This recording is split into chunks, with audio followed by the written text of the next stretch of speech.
Julius Evola, cabalgar el tigre. 18. El ideal animal. El sentimiento de la naturaleza. La dimensión de la trascendencia puede ser también activada en las reacciones existenciales a los procesos recientes que han llevado y llevan a una ruptura progresiva de numerosos vínculos naturalistas y por lo tanto a estados de desarraigo. Es evidente, por ejemplo, que el clima burgués desaparece cada vez más y de manera irreversible debido a los progresos de la técnica, de los medios de comunicación, por la posibilidad de recorrer grandes distancias por tierra, mar y aire y de acceder a las comarcas más lejanas. La vida moderna se desarrolla en un medio cada vez menos protegido, recogido, cualitativo y orgánico, la nueva posibilidad de viajar fácilmente, de desplazarse rápidamente, de encontrar en poco tiempo paisajes y países lejanos, nos han introducido en lo amplio del mundo. De aquí una tendencia hacia una amplia experiencia cosmopolita, a una experiencia de ciudadano del mundo en el sentido material y objetivo, no ideológico y aún menos humanitario del término. Por lo menos, el tiempo del provincialismo, bajo todas sus formas, ha concluido. Para determinar lo que la generalización de este estado de cosas puede aportar de positivo a un hombre diferenciado y en plena posesión de sí mismo, es preciso referirse a algunas ideas propias, a ciertas variedades de ascesis tradicional.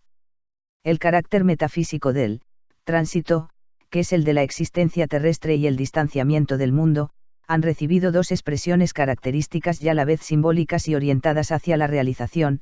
La primera fue la vía eremítica que iba hasta el aislamiento en lugares desiertos y salvajes, la segunda, la vida errante, no tener ni casa ni tierra, vagar por el mundo. Esta segunda vía fue seguida por ciertas órdenes religiosas occidentales, en el budismo antiguo estuvo ligada, sobre todo, a la noción particular de partida, principio de la existencia no profana y en el hinduismo, al último estadio de la vida. Se reencuentra, en parte, una significación análoga en la idea de caballería errante, de la Edad Media y se puede añadir también las figuras enigmáticas y, en otro tiempo, desconcertantes, de los nobles viajeros, de los cuales no se conocía su patria, pues no tenían patria ya los que jamás debía preguntarse su origen. Hecha esta salvedad, pues el caso que nos interesa es diferente del del asceta que se vuelve ajeno al mundo, se puede decir que las situaciones descritas, tal como se presentan en la civilización actual, invadida por la técnica, pueden eventualmente servir de estimulante para realizaciones de este género. Al igual que en una gran ciudad, donde reina la masa, en medio de seres hormigueantes, casi irreales, sin rostro, se puede a menudo experimentar un sentimiento profundo de aislamiento o distanciamiento de forma más natural quizás que en la soledad de las landas y de las montañas. También lo que acabamos de comentar respecto a las técnicas ultramodernas de comunicación que hacen desaparecer las distancias y la ampliación de los horizontes del hombre actual a las dimensiones planetarias, puede servir para alimentar el distanciamiento, la superioridad interior, la calma trascendente en el corazón de la acción y del movimiento en el vasto mundo, estar por todas partes y en ninguna parte en su propia casa. De esta forma, lo negativo puede, una vez más, transformarse en positivo. La experiencia ofrece y a menudo impone, en una medida creciente, a nuestros contemporáneos, el cambiar de ciudad, de frontera, incluso de continente, el salir del círculo donde antes podían encerrarse, con sus particularidades y vivir toda una existencia tranquila.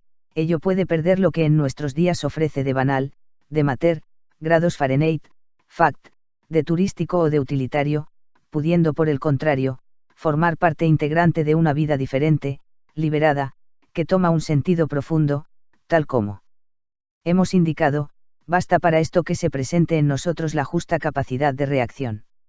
Dado que en la victoria técnica moderna sobre la distancia, el factor velocidad juega un papel esencial, se puede, de paso, mencionar valencias, propias a la experiencia misma de la velocidad. Se sabe que son numerosas las gentes, hombres y ahora también mujeres, que usan de ella casi como del alcohol para obtener una embriaguez especialmente física, alimentando un yo, básicamente físico, que tiene necesidad de fuertes emociones para aturdirse y anestesiarse. Pero, al igual que la máquina, algunas situaciones de velocidad, en nuestro mundo actual, invadido por la técnica, pueden tener un valor simbólico virtual y ser un medio de realización, cuando el movimiento, estando ligado al riesgo, requiere una lucidez tanto más grande cuanto más rápido es, provocando entonces una calma, una impasibilidad interior de orden superior.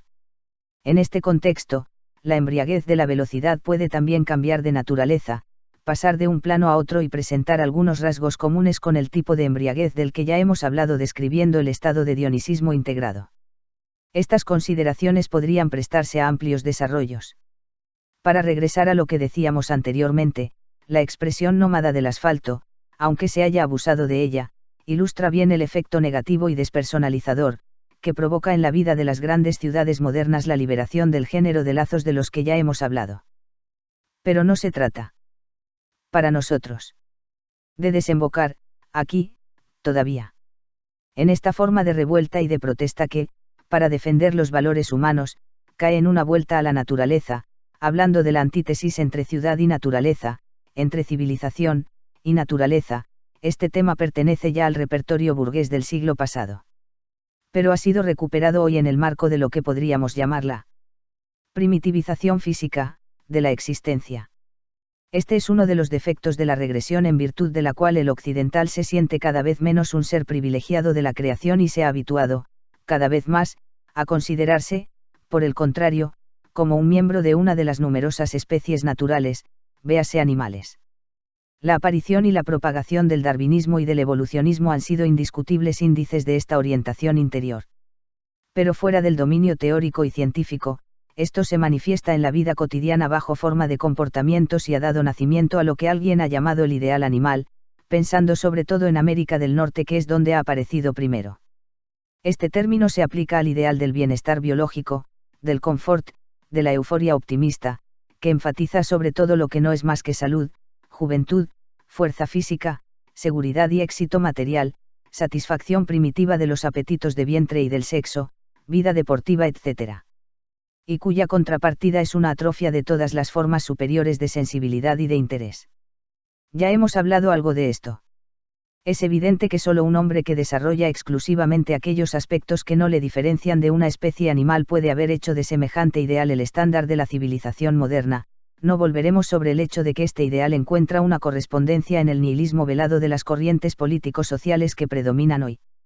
Deseamos solamente aclarar esta tendencia hacia un regreso a la naturaleza bajo el signo de una especie de culto físico de la personalidad.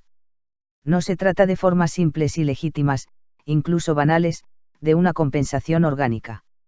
Ningún problema se plantea cuando el hombre de hoy siente la necesidad de recuperarse físicamente, de distenderse los nervios, fortificar su cuerpo fuera del ambiente de las grandes ciudades modernas. Desde este punto de vista, en la naturaleza, la cultura física y algunas variedades del deporte individual, pueden ciertamente jugar un papel útil. Pero ocurren cosas diferentes cuando se hacen intervenir factores espirituales, por así decirlo, en un plano polémico, es decir, cuando se piensa que el hombre que vive en la naturaleza y fortifica su ser físico, está más próximo de sí mismo que entre las experiencias y las tensiones de la vida civilizada. Cuando, sobre todo, se supone que sensaciones más o menos físicas de bienestar y recuperación tienen una relación cualquiera con lo que es profundo, o con lo que, desde un punto de vista superior, debe ser considerado como el ser humano integral. Además de la tendencia que sobre tales bases, conduce al ideal animal y al naturalismo moderno, es preciso denunciar, de forma general, el equívoco que se refiere a la fórmula de una vuelta a los orígenes confundida con una vuelta a la madre tierra y, precisamente, a la naturaleza. Aunque frecuentemente haya sido mal aplicada, la enseñanza teológica según la cual nunca ha habido un estado puramente natural para el hombre, sin embargo no es menos cierto, desde el principio el hombre se ha encontrado situado en un estado supranatural del que a continuación ha caído. En efecto, para el hombre en sentido propio, típico, no puede ser jamás cuestión de regresar a estos orígenes, ni a esta madre, en virtud de los cuales nadie puede superar la promiscuidad de sus semejantes, ni incluso la de las especies animales. Toda vuelta a la naturaleza, fórmula que, generalizada, puede también incluir todas las reivindicaciones en nombre de los derechos del instinto, del inconsciente, de la carne, de la vida inhibida por el intelecto, y todo lo demás, es un fenómeno de regresión. El hombre que se vuelve natural en este sentido, en realidad se desnaturaliza. Podemos volver aquí al punto del cual habíamos partido, pues el rechazo de esta concepción entraña, como consecuencia particular, en el marco del comportamiento que debe ser natural al tipo de hombre que estudiamos, la superación de la antítesis entre ciudad y naturaleza. Es la actitud del que no tiene su lugar ni en la ciudad ni en la naturaleza, aquel que es normal, y entero en sentido superior, que mantiene una distancia presencia respecto de una y otra y no ve más que una forma de evasión, un síntoma de fatiga y de inconsistencia interior, en la necesidad y en el placer de abandonarse, de relajarse, de sentirse uno mismo de una forma animalescamente física. El cuerpo, forma parte de la persona en el sentido ya precisado como un instrumento definido de expresión y de acción en la situación que se asume viviendo, es pues evidentemente necesario que también esté sometido a esta disciplina, a esta fragua activa y formadora que debe asegurar a todo ser una unidad. Esto no tiene, sin embargo, nada que ver con el culto de la personalidad física, ni tampoco con la manía de los deportes, especialmente de los deportes colectivos que constituyen hoy una de las formas de opio más vulgares y más extendidas entre las masas. Por lo que se refiere al sentimiento, de la naturaleza, en general, el tipo de hombre que nos interesa debe considerar la naturaleza como formando parte de un todo más amplio y más objetivo. La naturaleza, es, para él, tanto en el campo como la montaña, el bosque, el mar, o los diques, las turbinas, y las fundiciones, la red tentacular de las grúas y los muelles de un gran puerto moderno, o un complejo de rascacielos funcionales. Es esto, el lugar de una libertad superior. Mantenerse presente, libre a sí mismo, ante una u otra naturalezas, en medio de las estepas o sobre las cimas casi invioladas, tanto como en las boites. La contrapartida del ideal animal, es la banalización del sentimiento de la naturaleza y del paisaje. Esto valía ya para la naturaleza idílica de la que se hizo un mito en tiempo de la enciclopedia y de Rousseau. Más tarde, fue la naturaleza cara a la burguesía, la que se inscribía en la misma línea, la naturaleza bucólica o lírica, caracterizada por todo lo que es bello, gracioso, pintoresco, relajante, todo lo que inspira nobles sentimientos, la naturaleza de los riachuelos y de los bosques, de las puestas de sol románticas y de los patéticos claros de luna, la naturaleza donde se declaman versos, comienzan idilios, o se evocan poetas que hablan de bellas almas. Aunque sublime y dignificado, es el clima eternizado por la pastoral de Beethoven. Esta fue, finalmente, la fase de plebeyización de la naturaleza, la irrupción en todos los lugares de las masas y de la plebe, motorizada o no, con agencias de viaje, la organización del ocio y todo lo demás, ya nada es respetado. El naturismo y el nudismo representan el fenómeno límite. La pululación vermicular sobre playas de millares y millares de cuerpos masculinos y femeninos, ofreciendo un aspecto insípido de semidesnudez, son otro síntoma. Y otro más es el asalto que libran a la montaña teleféricos, funiculares, telesillas y pistas de esquí. Todo esto muestra el grado extremo de desintegración de nuestra época. No vale, pues, la pena detenerse. Se trata, por el contrario, para nosotros, de precisar el papel que puede jugar el contacto auténtico con la naturaleza en la búsqueda de esta despersonalización activa de la que ya hemos hablado. A este respecto puede ser útil examinar algunas posiciones que se inscriben en la línea de la Neuesachlichkeit pero que no puede cobrar significado más que para nuestro tipo de hombre diferenciado. Matzke ha escrito, la naturaleza es el gran reino de las cosas que no quieren nada de nosotros, que no nos hostigan, que no exigen de nosotros ninguna reacción sentimental, que ante nosotros están mudas como un mundo en sí, eternamente cerrado, eternamente extranjero. Es esto, exactamente esto, lo que nos hace falta. Esta realidad grande y lejana, relajante en sí misma, más allá de todas las pequeñas alegrías y los pequeños dolores del hombre. Un mundo de objetos encerrado en sí mismo, donde no sentimos nosotros mismos un objeto, distanciamiento completo de todo lo que no es más que subjetivo, de toda banalidad y nulidad personales, para nosotros esto es la naturaleza. Se trata pues de devolver a la naturaleza, al espacio, a las cosas, al paisaje este carácter lejano y ajeno al hombre que estaba cubierto en la época del individualismo cuando el hombre proyectaba en la realidad, para volverla próxima, sus sentimientos, sus pasiones, sus pequeños impulsos líricos. Se trata de descubrir el lenguaje de lo inanimado, que no se manifiesta antes de que el alma haya cesado de derramarse sobre las cosas. Es de esta forma como la naturaleza puede hablar a la trascendencia. Entonces, por ella misma, la mirada se desplazará de ciertos aspectos particulares de la naturaleza a otros, más favorables a la abertura sobre lo no humano y lo no individual. Nietzsche también había hablado de la superioridad del mundo inorgánico, definiendo lo inorgánico, como la espiritualidad sin individualidad. Vio una analogía entre la clarificación suprema de la existencia y la pura atmósfera de las cimas y de las nieves, donde no hay brumas ni velos, donde las cualidades elementales de las cosas se revelan desnudas y rígidas, pero con una absoluta ininteligibilidad, y donde se capta el inmenso lenguaje cifrado de la existencia, la doctrina del devenir que se hace piedra, hacer que el mundo vuelva otra vez a la calma, la estabilidad, claridad y profundidad, devolverle su carácter elemental. Su grandeza cercada, fue también, como hemos dicho, la exigencia de la nueva objetividad, y se ha subrayado, justamente, que no se trataba de insensibilidad, sino de una sensibilidad diferente. Para nosotros también, se trata de un tipo de hombre al cual la naturaleza no interesa por la que le ofrece de artístico, raro o característico, que no busca en la naturaleza la belleza, ni lo que alimentaría una confusa nostalgia o hablaría a la fantasía. Para este tipo de hombre no habrá paisajes más bellos que otros, sino paisajes más lejanos, más inmensos, más calmados, más fríos, más duros, más primordiales que otros. El lenguaje de las cosas, del mundo, no nos llega entre los árboles, los ruiseñores, los bellos jardines, las puestas de sol de postal o románticos claros de luna, sino más bien entre los desiertos, las rocas, las estepas, los hielos, los negros fiordos nórdicos, bajo los soles implacables de los trópicos, precisamente en todo lo que es primordial e inaccesible. Y es natural que el hombre que experimenta este sentimiento diferente de la naturaleza adopte una actitud activa respecto a ella, casi por inducción de la fuerza pura así percibida, antes que entregarse a una contemplación confusa, imprecisa y divagante. Si para la generación burguesa, la naturaleza era una especie de intermedio idílico y dominical de la vida ciudadana, y si, para la generación más reciente, esta es el desagüe de una bestialidad obtusa, invasora y contaminadora, es, para nuestro hombre diferenciado, la escuela de lo objetivo y de lo lejano, un elemento fundamental de su sentido de la existencia que termina por presentar un carácter de totalidad. Lo que hemos dicho anteriormente se vuelve entonces evidente: puede hablarse de una naturaleza que, en su aspecto elemental, es el gran mundo donde los paisajes de piedra y acero de las capitales, las calles rectilíneas y sin fin, los complejos funcionales de los barrios industriales se encuentran sobre el mismo plano que los bosques inmensos y solitarios bajo el signo de una austeridad, de una objetividad y de una no personalidad fundamentales.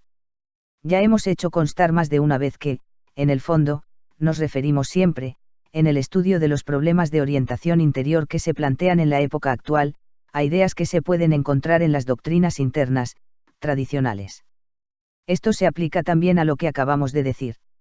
Una de las características del hombre que recupera en beneficio propio los procesos objetivos de destrucción del hombre moderno, es que para él la naturaleza está liberada de lo humano y se abre al lenguaje del silencio y de lo inanimado. Pero algunas escuelas de sabiduría tradicional, como el Zen, siguieron una vía parecida a la que dieron el sentido de un lavado real, de una clarificación de la mirada o de una abertura del ojo, de una abertura iluminando la conciencia que ha vencido el lazo del yo físico, el lazo de la persona y de sus valores. Esto conduce a una experiencia que se coloca sobre otro plano, fuera de la conciencia ordinaria y no forma propiamente parte del tema de este libro. Es interesante a veces indicar la relación que ofrece con la visión del mundo centrada sobre la libre inmanencia de la que acabamos de hablar en un capítulo precedente, a propósito de la cual habíamos hecho ya una rápida alusión al Zen, y que, con ocasión de consideraciones de otro orden, se presenta, una vez más, como el límite del nuevo realismo. Una vieja tradición decía ya: infinitamente lejano es el regreso. Entre las máximas del Zen que indica la dirección indicada, citaremos esta: la gran revelación, que se alcanza tras una serie de crisis mentales y espirituales, consiste en reconocer que no existe más allá nada de extraordinario, que solo existe lo real. Pero lo real es percibido en un estado donde no hay sujeto de la experiencia ni objeto experimentado, un estado caracterizado por una especie de presencia absoluta, donde, lo inmanente se hace trascendente y lo trascendente inmanente. Se enseña que en la medida en que se busca la vía, uno se aleja de ella, lo que vale también para la búsqueda de la perfección y de la realización de sí mismo. El ciprés en la explanada, una nube que proyecta su sombra sobre una colina, la lluvia que cae, una flor que se abre, el monótono rumor de la marea, todos estos hechos naturales y banales pueden provocar la iluminación absoluta, el satori.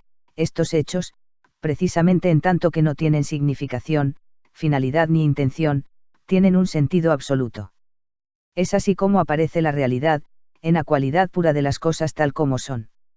La contrapartida moral es evocada por fórmulas como esta: el asceta puro e incontaminado no entra en el nirvana y el monje que viola los preceptos no va al infierno. Tú no tienes necesidad de buscar liberarte de los lazos, pues jamás has estado ligado. ¿En qué medida se puede alcanzar estas cumbres de la vida interior en el marco definido más alto? Permanece indeterminado. Solo hemos querido señalar la convergencia de las tendencias de algunos temas y la dirección.